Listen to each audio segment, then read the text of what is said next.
नमस्कार दोस्तों, मेरा नाम राजेश बब्बर है और मेरे सहयोगी एस्ट्रो कुलवंत जी। हम दोनों मिलकर चैनल जो है रन करते हैं। तो आज बहुत दिनों बाद आपके सामने वीडियो बना रहा हूँ। कुछ हेल्थ इश्यूज के कारण थोड़ा सा हेल्थ में मेरे प्रॉब्लम था। तो आपसे रेगुलर वीडियोस जो हैं आपके साथ अपलोड करूंगा, एक एक दो दो तीन तीन दिन के बाद। तो आज मैं एक नई सीरीज शुरू करने जा रहा हूँ, तारा बल। तारा बल जो होता है ये नक्षत्रों के ऊपर बेस्ड होता है और इसमें बहुत सारी प्रेडिक्शंस आप कर सकते हैं नक्षत्रों के अकॉर्डिंग। और इसमें बहुत सारी वीडियोस आपके साथ मैं लेके आऊंगा।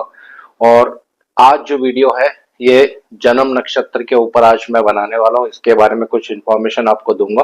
तो वीडियो को पूरा देखिए, एंड तक देखिए, इसको समझने की कोशिश करिए। बहुत इंपॉर्टेंट कॉन्सेप्ट है, क्योंकि जो क्लासिकल टेक्स्ट हैं या जो क्लासिकल एस्ट्रोलॉजर्स रहे हैं हमारे समय में, वो मोस्टली नक्षत्रों के अकॉर्डिंग की प्रेडिक्शंस करते थे। तो उनमें से कुछ टिप्स मैं आज यहाँ पे आपको बताने जा रहा हूँ।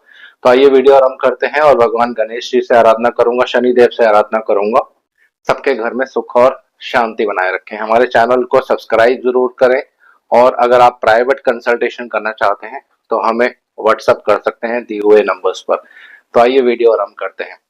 तो पहले तारा बल जान लेते हैं कि ये होता क्या है, कितने तारास होते हैं।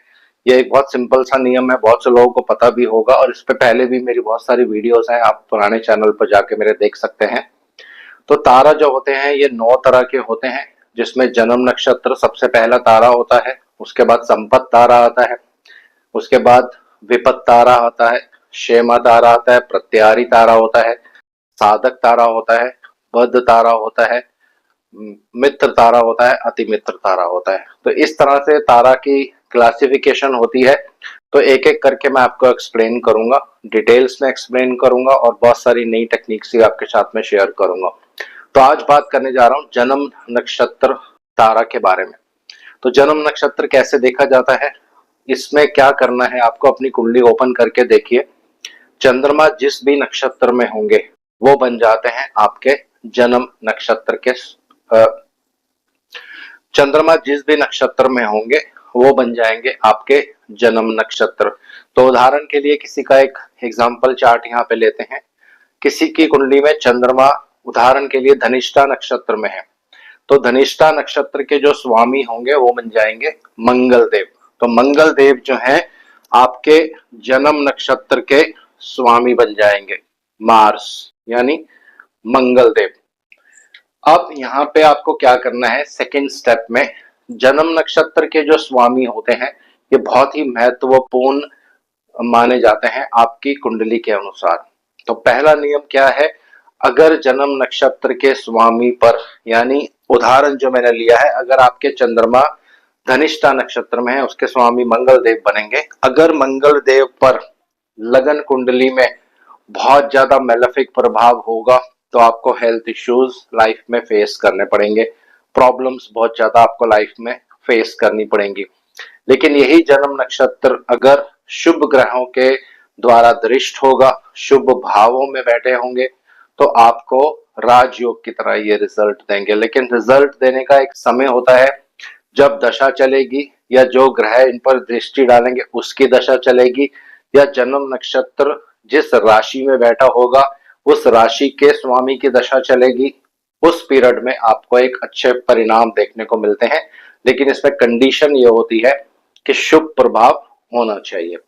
तो पहले अब बात करते हैं जन्म नक्षत्र के स्वामी कुंडली के अलग अलग भावों में बैठेंगे तो किस तरह से परिणाम देते हैं। तो पहले मैं बात करता हूं, अगर आपके जन्म नक्षत्र के स्वामी, जन्म नक्षत्र कोई भी हो सकता है, इसको देखना कैसे है दोबारा बता रहा हूं। चंद्रमा जिस नक्षत्र में होंगे उसके जो स्वामी बनेंगे वो बन जाते हैं जन्म नक्षत्र के स्वामी। ये अशुभ भी माना जाता है, शुभ भी माना जाता है, दोनों तरफ से रिजल्ट ये देता है। तो अगर कुंडली में जन्म नक्षत्र के स्वामी, उदाहरण के लिए मैं ले रहा हूं, यहाँ पे आके बैठ जाते हैं और इन पर बहुत ज्यादा पाप प्रभाव पड़ जाता है, राहु देव का, शनि देव का, केतु देव का भी यहाँ पे आप ले सकते हैं। तो ऐसे केस में बहुत ज्यादा जीवन में कठिनाइयों का सामना करना पड़ेगा और रोग आपको तंग करेगा, ऑब्स्टेकल्स आएंगी, आपका काम जल्दी से बनेगा नहीं, बहुत मेहनत आपको लाइफ में करनी पड़ेगी। लेकिन अगर शुभ प्रभाव होगा यहाँ पे बैठे हुए जन्म नक्षत्र पर अगर बृहस्पति का शुभ प्रभाव होगा, इनके मित्र सूर्य देव का शुभ प्रभाव होगा, या एक शुभ शुक्र देव का भी शुभ प्रभाव होगा, तो फिर ऑब्स्टेकल्स कम होंगी, दिक्कतें लाइफ में कम होंगी, बीमारियां आपको कम घेरेंगी। बीमारी आएगी लेकिन उसका सॉल्यूशन यानी उसका निदान जो होगा वो आराम से हो जाएगा। तो डिपेंड करता है पॉजिटिव इम्पैक्ट है कि नेगेटिव इम्पैक्ट है, उसके हिसाब से ये दिक्कत आपको फेस करनी पड़ सकती है। तो छठे घर में बैठा हुआ जन्म नक्षत्र का लॉर्ड अच्छा रिजल्ट नहीं देगा। अगर पाप प्रभाव होगा तो शुभ प्रभाव होगा, तो कुछ परसेंट यहाँ पे बेनिफिट मिलता है। दूसरा एक बहुत महत्वपूर्ण भाव है, अगर आपके जन्म नक्षत्र के स्वामी अष्टम भाव में बैठे हैं और इनके साथ एक ऐसे ग्रह, मान लीजिए राहु देव यहाँ पे आके बैठ जाते हैं। राहु देव जो है मंगल देव के अति शत्रु माने जाते हैं, या बुध देव इनके साथ आके बैठ जाते हैं। बुध देव भी मंगल देव के अति शत्रु माने जाते हैं। तो आपकी लाइफ में लंबी बीमारी होने का योग बन जाएगा, बहुत ट्रांसफॉर्मेशन होने वाली है लाइफ में, बहुत अप्स एंड डाउन्स आपको लाइफ में फेस करने पड़ेंगे, क्योंकि जन्म नक्षत्र का जो स्वामी होता है ये बहुत ही महत्वपूर्ण होता है कुंडली में। इसी के रिलेटेड सारे उपाय भी किए जाते हैं। जन्म नक्षत्र के दिन ही आप घर पे हवन पूजा वूजा ये सब चीजें करवाते हैं। तो इसीलिए जन्म नक्षत्र की यानी जन्म नक्षत्र के जो स्वामी होते हैं उनकी बहुत ही इंपॉर्टेंस होती है कुंडली में। यही जन्म नक्षत्र के स्वामी अगर अष्टम भाव में होंगे और यहाँ पर शुभ प्रभाव होगा बृहस्पति का, एक शुभ शुक्र देव का, एक शुभ चंद्र देव का, तो ऐसे केस में बेनिफिट रिजल्ट्स भी यहाँ पे मिलते हैं। तो ये राजयोग में कन्वर्ट हो जाएगा, क्योंकि अष्टम भाव जो होता है ये अचानक से जीवन में आपको कुछ दे सकता है। अगर यहाँ पे ये पोजीशन आपकी कुंडली में बन रही है तो एकदम से आपकी लाइफ में चेंज आएगा, राइज करेंगे आप, नेम एंड फेम आपको मिलेगा, तरक्की मिलेगी, क्योंकि अष्टम भाव इन चीजों को भी इंडिकेट करता है। तो नेगेटिव है तो नेगेटिव रिजल्ट, पॉजिटिव है तो फिर पॉजिटिव रिजल्ट देगा, ये आपको ध्यान रखना है। तीसरा, अगर जन्म नक्षत्र का स्वामी अगर तीसरे घर में आके बैठ जाते हैं तो यहाँ पे आपसे बहुत मेहनत ये करवाने वाले हैं। जिस ग्रह की इन पे दृष्टि होगी उसकी दशा अंतरदशा में ये बहुत मेहनत करवाएंगे, ऑब्स्टेकल्स देंगे, लॉस करवा सकते हैं, यहाँ पे किसी तरह से नुकसान हो सकता है आपको। लेकिन अगर शुभ प्रभाव होगा तो आपका कम्युनिकेशन बहुत अच्छा करेंगे, आपको हार्ड वर्क तो करवाएंगे और रिजल्ट भी बहुत अच्छा देंगे। लेकिन अगर पाप प्रभाव होगा तो हार्ड वर्क बहुत होगा, रिजल्ट जो है वो बहुत कम मिलता है। तो ये छोटी छोटी प्रेडिक्शंस मैं आपको यहाँ पे बता रहा हूँ, हालांकि प्रेडिक्शंस बहुत सारी यहाँ पे निकल कर आती हैं। अगर जन्म नक्षत्र के लॉर्ड जो भी चंद्रमा जिस भी नक्षत्र में आपके चंद्रमा होंगे उसके स्वामी अगर 11वें भाव में बैठे होंगे तो ये अति शुभ माने जाते हैं। शुभ प्रभाव होगा तो बिल्कुल पैसे के अच्छे सोर्सेस बनेंगे, इनकम के आपके अच्छे सोर्सेस बनेंगे और खूब पैसा भी आप जीवन में कमाओगे, आपकी जो इच्छाएं होंगी वो भी पूर्ण होंगी और एक अच्छी मैरिड लाइफ भी यहाँ पे मिल जाती है। लेकिन अगर पाप प्रभाव होगा तो फिर आपको ये रोग दे सकता है। रोग इसलिए देगा क्योंकि यहाँ से ये छठा भाव होता है, 1 2 3 4 5 6, तो फिर ये आपको हेल्थ इश्यूज देने लग जाएगा अगर इस पे पाप प्रभाव होगा। तो डिपेंड करता है, शुभ प्रभाव होगा तो अच्छा रिजल्ट देंगे, पाप प्रभाव होगा तो खराब रिजल्ट देंगे। अगर किसी भी ग्रह की दृष्टि नहीं होगी तब आपको क्या करना है, यहाँ पे जो भी राशि लिखी होगी उसके स्वामी कुंडली में जहाँ पे बैठेंगे उसके अकॉर्डिंग फिर प्रेडिक्शंस आपको करना होगा। उदाहरण के लिए यहाँ पे 3 नंबर राशि अगर मैं लिख लेता हूँ, एक सिंपल उदाहरण ले रहे हैं, और इस मंगल देव पर किसी भी ग्रह की दृष्टि नहीं पड़ रही है तो आपको फिर क्या करना है, इसके जो राशि के स्वामी है बुध देव वो आपको कुंडली में देखने हैं किस पोजीशन पर बैठे हैं। अगर खराब जगह पर बैठे होंगे तो फिर जैसे मैंने आपको पहले बता दिया रोग, कष्ट, कर्जा ये सारी चीजें होंगी। लेकिन अगर शुभ जगह पे बैठे होंगे, शुभ प्रभाव में होंगे तो फिर बेनिफिट्स मिलने वाले हैं। अब आगे चलते हैं। अगर जन्म नक्षत्र के लॉर्ड 12वें भाव में होंगे और अति शुभ प्रभाव में होंगे तो खर्चे तो आपके जीवन में बहुत होने वाले हैं, लेकिन अच्छी जगह पे खर्चे होंगे, ट्रैवल बहुत होगा, विदेशों में ट्रैवल करवा सकते हैं आपको। लेकिन अगर पाप प्रभाव होगा तो एक मेजर लाइफ में लॉस हो सकता है, एक लंबी बीमारी भी आपको लग सकती है, और जो विवाहिक सुख होता है इसमें यह प्रॉब्लम क्रिएट करेंगे। तो डिपेंड करता है शुभ या अशुभ प्रभाव। उसके बाद अगर कोई ग्रह की दृष्टि नहीं पड़ती है तो आपको फिर राशि देखनी है। राशि क्या है, अगर अपनी ही राशि में बैठे होंगे और किसी का भी कोई प्रभाव नहीं होगा तो फिर ये न्यूट्रल हो जाएंगे, फिर किसी तरह से आपको ना अच्छा रिजल्ट देंगे ना बुरा रिजल्ट देंगे। उदाहरण के लिए मान लीजिए मंगल यहाँ पे 1 नंबर राशि में बैठे हों, 1 नंबर राशि इनकी अपनी राशि होती है, और किसी ग्रह का इन पे दृष्टि या प्रभाव नहीं पड़ रहा होगा तो फिर ये न्यूट्रल हो जाएंगे, किसी तरह से ना खराब रिजल्ट देंगे ना अच्छा रिजल्ट देंगे, सिंपल न्यूट्रल हो जाएंगे। अब लगन नक्षत्र लॉर्ड अगर केंद्र भावों में बैठे हों, ये हमारे केंद्र भाव होते हैं, चौथा, सातवां और 10वां।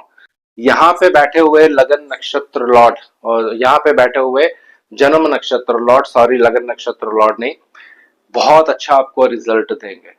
क्योंकि केंद्र भाव जो होते हैं ये सदा मूवमेंट में रहते हैं, हमेशा चलते रहते हैं। तो यहाँ पे बैठे हुए जन्म नक्षत्र के स्वामी बहुत ही शुभ परिणाम देते हैं, और इन पे अगर शुभ ग्रहों की दृष्टि होगी, युति होगी, तो बहुत ही अच्छा रिजल्ट मिलेगा अपनी दशा अंतरदशा में। उदाहरण के लिए बृहस्पति के साथ युति कर गए यहाँ पे और बृहस्पति की महादशा आपकी चल रही है तो फिर अच्छा परिणाम आपको देखने को मिलेगा। और परिणाम क्या मिलेगा, उस भाव से संबंधित 10वें में होंगे तो प्रोफेशन, यहाँ पे होंगे तो भी प्रोफेशन और यात्राएं, डेली इनकम यहाँ पे होंगे तो सारी लैंड एंड प्रॉपर्टी, सुख सुविधाएं, ये सब चीजें आपको मिलने वाली हैं। अब लगन नक्षत्र लॉर्ड अगर त्रिकोण में बैठेंगे, यानी पंचम भाव और नवम भाव, और इन पर शुभ प्रभाव होगा तो ये राजयोग की तरह आपको रिजल्ट देने वाले हैं। तो रिजल्ट कब देंगे ये मैंने आपको पहले ही बता दिया है। ये आपका पिछले जन्म के कर्मों का भाव है, ये आपका भाग्य भाव है। तो यहाँ पे जन्म नक्षत्र के स्वामी का बैठना अति अति शुभ माना जाता है, लेकिन पाप प्रभाव होगा तो इंटेंसिटी रिजल्ट देने की कम हो जाएगी, लेकिन इतना खराब नहीं करेंगे क्योंकि शुभ भाव में बैठे हैं। लेकिन अगर बहुत शुभ प्रभाव होगा तो फिर राजयोग की तरह आपको रिजल्ट्स देखने को मिलेंगे।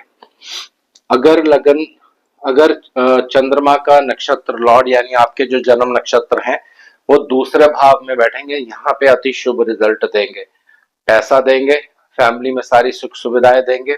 लेकिन अगर पाप प्रभाव हुआ तो फिर फैमिली में बंटवारा हो सकता है, फैमिली में प्रॉब्लम्स हो सकती हैं, कोई व्यक्ति घर पे बीमार हो सकता है। लेकिन शुभ प्रभाव होगा तो अति बहुत अच्छा परिणाम देंगे।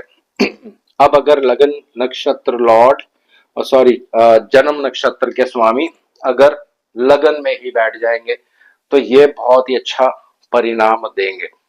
जो भी ग्रह आपकी कुंडली में लगन में बैठ जाता है तो ये राजयोग की तरह बिहेव करता है, चाहे वो उस लगन का शत्रु ग्रह क्यों ना हो।